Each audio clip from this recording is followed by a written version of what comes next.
The Phantom Agent of Saffron BPO. Hello, friends.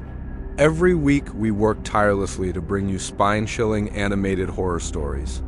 Tonight's story is based on a terrifying true event sent to us by one of our subscribers, Vinit. He worked at the very call center where this nightmare unfolded. The night shift, my friend Samar and I used to work the night shift at a call center named Saffron BPO. Working nights is like existing in a different world. Outside, the industrial area would be dead silent and completely deserted. But inside, the massive hall echoed with the hum of white computer screens and the constant chatter of exhausted agents. Right next to our cubicle was another workstation. A remarkably beautiful girl named Rose worked there. She would quietly place her bag on her chair, log into her system, put on her headset, and begin her work. My friend Samar was a very friendly guy, so he would occasionally say hi to her. Rose would just offer a faint smile. She was completely normal with everyone, was the star performer of the office, and everyone liked her.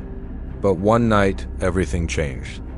At around 12:30 a.m., Rose received a call. She kept her headset on and continued talking in a low, hushed voice for a very long time. Hours passed and she was still on that same call. My entire team found this incredibly bizarre. Our average call handle time was never more than 10 to 15 minutes.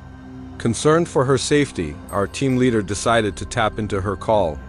When he listened in, the blood drained from his face. We were all in shock. There was absolutely no one on the other end of the line.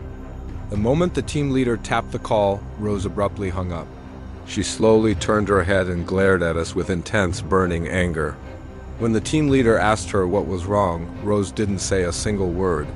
She just grabbed her bag and walked out of the office. She never came back. For the first couple of days, no one paid much attention. But when 3 days passed and her phone remained unreachable, our team leader decided to visit the address she had provided. What he found out sent shivers down our spines. The people living at that address revealed that Rose had passed away years ago. Hoping it was a misunderstanding, the team leader contacted her parents. They confirmed the tragic truth. Their daughter, Rose, had died in a tragic accident almost 8 years ago.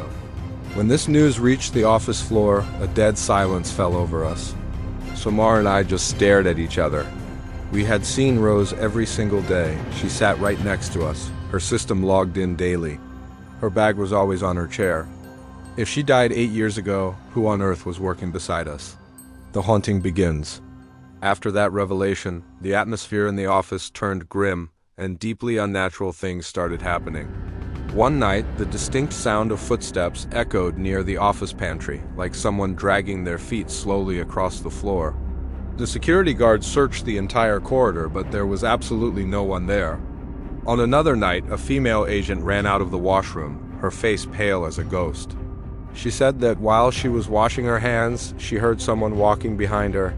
When she looked up into the mirror, a girl was standing right behind her, wearing a white shirt, her hair completely unkempt, and a face that looked exactly like Rose's, but her eyes were the color of dark blood.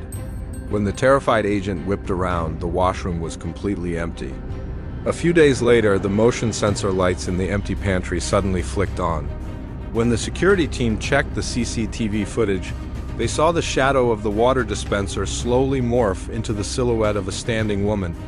The terror peaked for me late one night while I was working alone in my row. Suddenly, the computer in the empty cubicle across from me booted up on its own. The login page appeared, and within seconds, an agent ID typed itself out and logged in.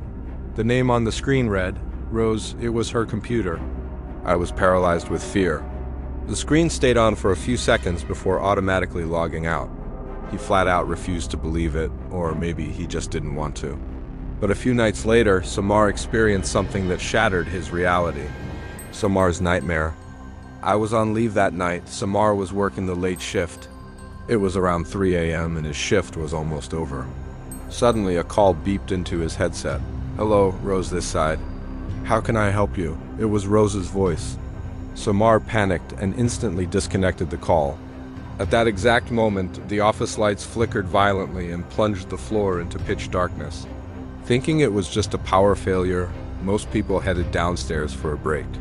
But Samar was frozen in his seat, terrified by the call.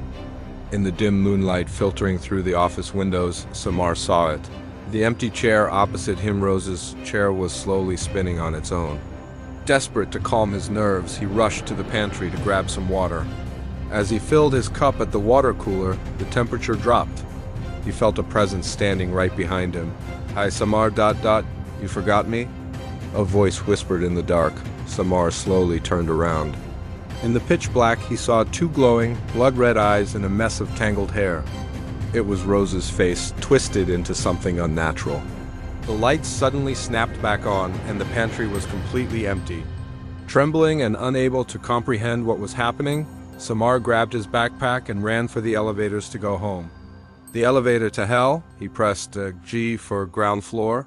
He was completely alone in the lift, his heart pounding in his chest. With a ding, the lift stopped. The doors slid open. But it wasn't the ground floor. The lift had opened up to what looked like an ancient, foggy graveyard.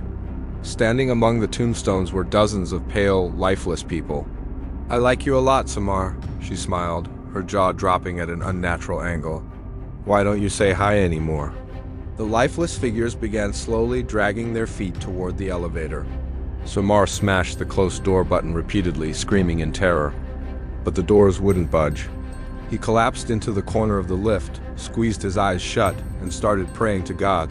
A few moments later, he heard voices. He opened his eyes. The morning shift employees were walking into the lift.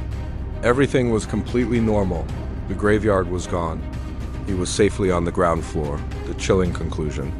Samar bolted out of that building, ran all the way home, and immediately called me to tell me the whole story.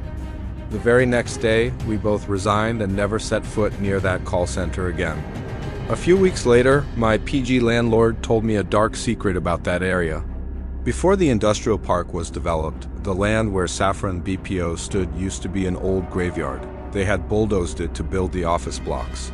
Rose, it seemed, was one of the wandering spirits of that desecrated burial ground. Today, that specific call center has been permanently shut down. But the story doesn't end there. Months later, Samar found a new job. We had almost moved on from the trauma. But one night, at exactly 1:45 a.m., Samar's phone rang. It was an unknown number. He ignored it, but it rang again. Reluctantly, he answered. "Hello?" he whispered. For a few seconds, there was dead silence. Then the faint sound of headset static crackled through the speaker. "Hello, Rose this side. How can I help you?" Samar dropped his phone. The caller ID wasn't just any unknown number.